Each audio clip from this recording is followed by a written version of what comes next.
یہ 30 ستمبر 1911 کا دن تھا جب اٹلی نے سلطنت عثمانیہ کے شمالی افریقہ کے شہر طرابلس پر قبضہ کر لیا اور وہاں کے مسلمانوں پر ظلم و ستم ڈھانے لگے۔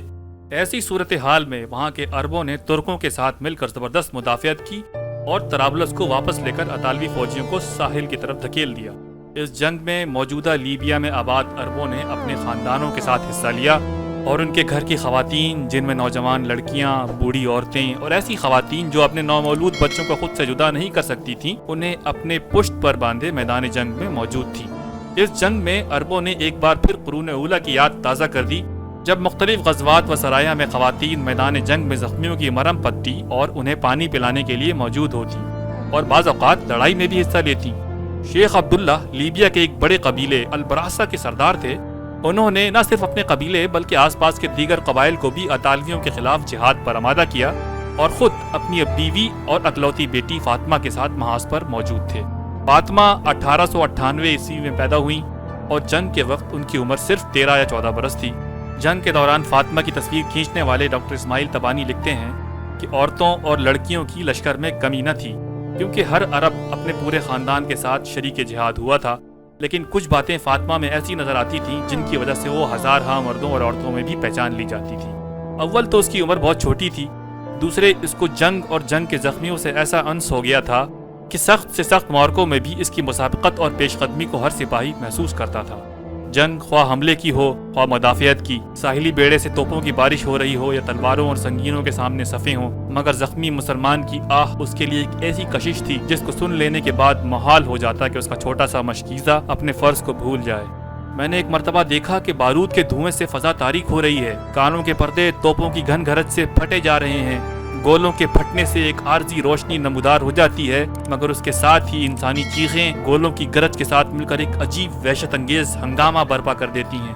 ایسے قیامت خیز موقع پر وہ معصوم ہرنی جیسی لڑکی اس طرح دوڑ رہی ہے کہ معلوم ہوتا ہے کہ مظلوم و محتاج زخمیوں کی خبر گیری کے لیے کوئی فرشتہ آسمان سے اتر آیا ہے اور اللہ نے ہوا اور زمین کو اس کے تابع کر دیا ہے۔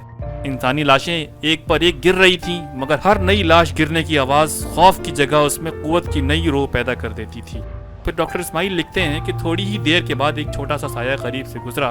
میں نے لپک کر اس کا ہاتھ پکڑ لیا اور کہا، اے لڑکی، کیا تجھے نہیں معلوم کہ تو اپنے باپ کی ایک ہی بیٹی ہے؟ جواب آیا، چھوڑ دو، کیا تم بھول گئے کہ اسلام اور وطن کے کتنے فرزند یہاں پیاسے دم توڑ رہے ہیں؟ یہ کہہ کر فاطمہ ان کی نظروں سے اوجھل ہو گئی۔ یہ 1912 کا ایک گرم دن تھا جب عرب مجاہدین کا ایک دستہ حملہ آوروں پر ٹوٹ پڑا۔ ایک ترک افسر احمد نوری بھی اپنے 30 جوانوں کو لے کر آگے بڑھا۔ فاطمہ ان کے ساتھ تھی۔ طالوی فوجیوں نے ترک دستے کو گھیر لیا، لیکن ترکوں نے شجاعت و بہادری سے لڑتے ہوئے اپنے لیے راستہ بنا لیا، لیکن اس کوشش میں ان کے 4 سپاہی زخمی ہو گئے۔ فاطمہ زخمیوں کی طرف لپکی کہ انہیں پانی پلائے اور پھر ایک زخمی سپاہی کے سینے پر اپنا مشکیزہ رکھ دیا۔ اسی لمحے ایک اطالوی سپاہی آگے بڑھا اور فاطمہ کو گریبان سے پکڑ کر پانی پلانے سے روکنے لگا۔ فاطمہ نے زخمی ترک سپاہی کی تلوار اٹھا کر اس پر زور سے وار کیا کہ اطالوی سپاہی کا دایاں ہاتھ کٹ کر لٹک گیا۔ اس کے بعد فاطمہ دوبارہ اپنے کام پہ مصروف ہو گئی۔ تاہم اس اطالوی سپاہی نے بائیں ہاتھ سے اپنی رائفل اٹھائی اور 3 گولیاں فاطمہ بنت عبداللہ کو دے ماری۔ فاطمہ شہید ہو گئی۔ زخمیوں کی پیاس بجھانے والی فاطمہ کے آخری لمحات میں اس کی پیاس بجھانے والا کوئی نہ تھا۔ فاطمہ نے اپنے نام کی لاج رکھی۔ یقیناً حوض کوثر پر رسول اللہ صلی اللہ علیہ وسلم کے ساتھ ان کی بیٹی حضرت فاطمہ الزہرا رضی اللہ تعالی عنہا نے بھی فاطمہ بنت عبداللہ کا استقبال کیا ہوگا۔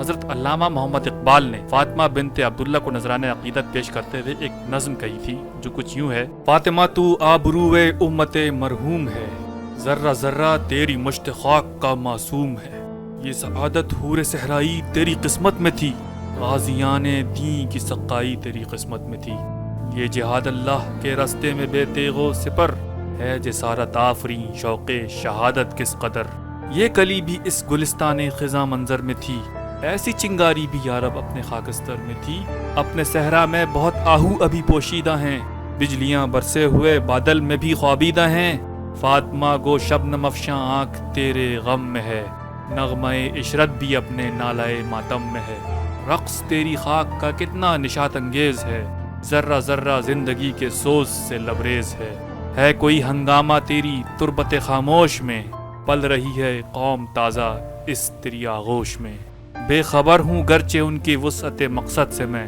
آفرینش دیکھتا ہوں ان کی اس مرقد سے میں، تازہ انجم کا فضائے آسماں میں ہے ظہور، دیدہ انسان سے نہ محرم ہے جن کی موج نور، جو ابھی ابھرے ہیں ظلمت خانہ ایام سے، جن کی ذو نہ آشنا ہے قید صبح و شام سے، جن کی تابانی میں انداز کہن بھی نو بھی ہے، اور تیرے کوکب تقدیر کا پرتو بھی ہے۔ اس جنگ میں 3000 عرب اور ترک فوجیوں نے 13,000 سے زائد اٹالین فوجیوں کو شکست دی تھی۔